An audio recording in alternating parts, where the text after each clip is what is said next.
ఆర్మూరు మండలం మంతని గ్రామంలో శ్రీ రంగనాయక స్వామి వారి పల్లకి సేవా కార్యక్రమాన్ని ఘనంగా నిర్వహించారు. రేపు పౌర్ణమి రోజు మధ్యాహ్నం 3 గంటలకు స్వామివారి రథోత్సవంతో గిరి ప్రదక్షిణ ఉంటుందని జిల్లాలోని అనేక గ్రామాల నుండి వచ్చిన భక్తులకు గ్రామాభివృద్ధి కమిటీ పెద్ద ఎత్తున అన్నదాన కార్యక్రమం నిర్వహిస్తుందని తెలిపారు.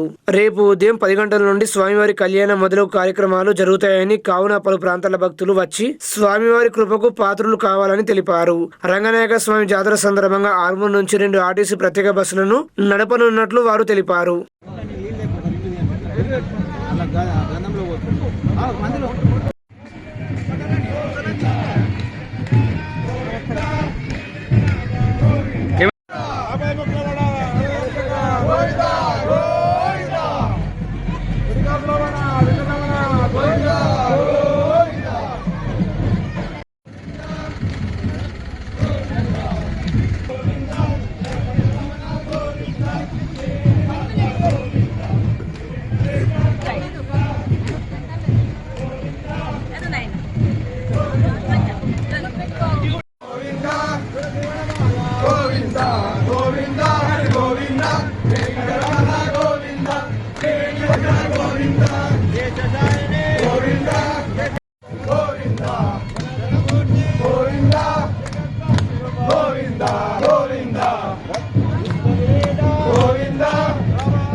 సీరియస్ అంతా